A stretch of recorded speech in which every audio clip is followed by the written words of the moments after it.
And then I heard someone come in. It was Jan and 4 other men I know from management. When they walked in, I already knew what was going to happen. The men wanted to rape me.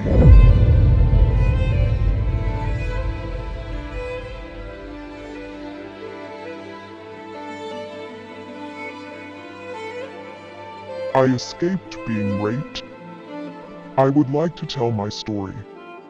In 2017, I worked for a large production company where I really enjoyed it.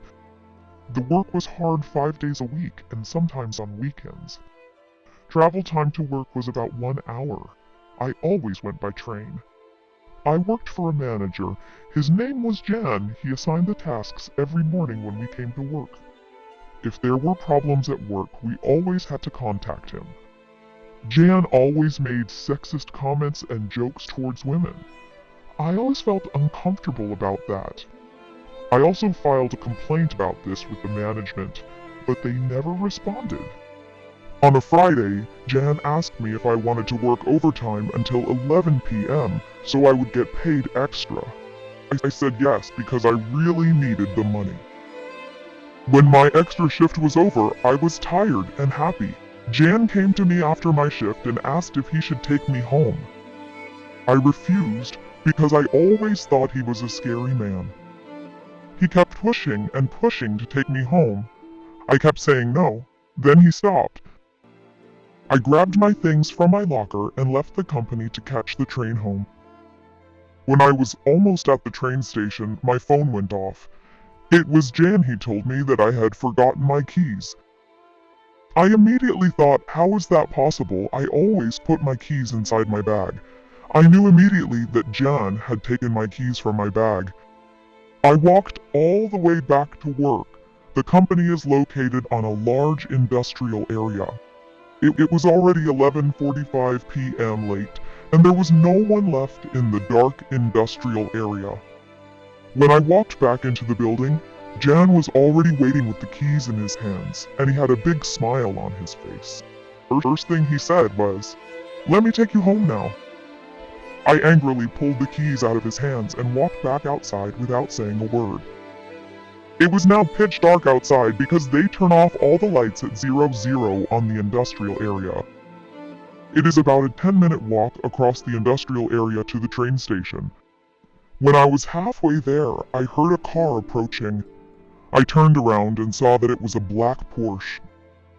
I recognized that car and knew it was John's car, and then started running away. John drove towards me at full speed when he rode next to me as I ran away. He opened the car door and it hit me, causing me to fall to the ground. I was lying on the ground with a lot of pain in my knees. John stopped the car and calmly walked towards me and grabbed me by my hair, and pulled me into the car by my hair. I screamed and tried to stop him. He was too strong for me. In the car, I immediately tried to get out of the car, but couldn't because he had locked the door. I tried to get out through the driver's side, and almost succeeded. But John gave me a hard kick in the face. And then my body stiffened from that hard kick to my face. When I recovered from the blow after a few minutes, I saw that we were driving back to the business premises. I was so scared at this point that I stopped moving. Jan pulled me into the building by my hair. We walked all the way to the back of the building where there was a room. There he pushed me in and said, "Keep your mouth shut, you'll stay here," and then he locked the door. I immediately knew this was going wrong. He wanted to kill me, I thought. I explored the room to escape, and I saw that there was a window at the back of the room. I ran to the window, but I saw that the room bordered the water. That didn't interest me. I wanted to escape. I couldn't open the window. I pulled and pushed, but the window was just closed. And then I heard someone come in. It was Jan and 4 other men I know from management. When they walked in, I already knew what was going to happen. The men wanted to rape me. They immediately walked up to me and started taking off my clothes and touching and kissing me everywhere. I screamed and resisted violently. One of the men had a syringe with him. He shouted, "Hold her, and I will put that injection in her body." He wanted to prescribe me an anesthetic. They laughed and thought what was happening was very funny. One of the men was already naked. I continued to resist fiercely. I poked one of the men in the eyes with my fingers.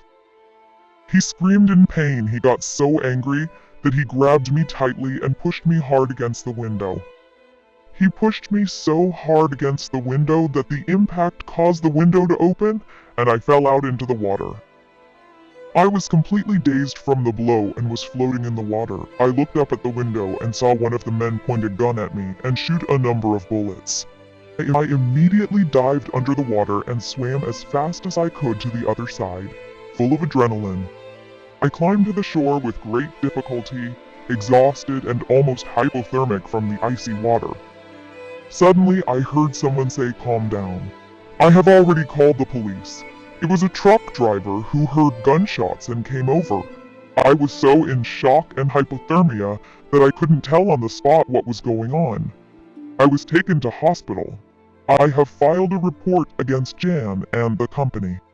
I lost the case because there wasn't enough evidence of sexual assault and attempted gang rape. It is a very large production company that makes millions and can afford the most expensive and best lawyers. I also received a threatening letter with a bullet that I will be killed soon. I have a strong suspicion that the company is behind it. One night, a Molotov cocktail was thrown into my house and my house almost completely burned down. I decided to flee and have been in hiding ever since. And not sure about my life. I feel dirty, abused, sad. What did I do to deserve this? Why can people do such horrible things to other people? I'll never understand. There are many bad people on this earth. This is my story.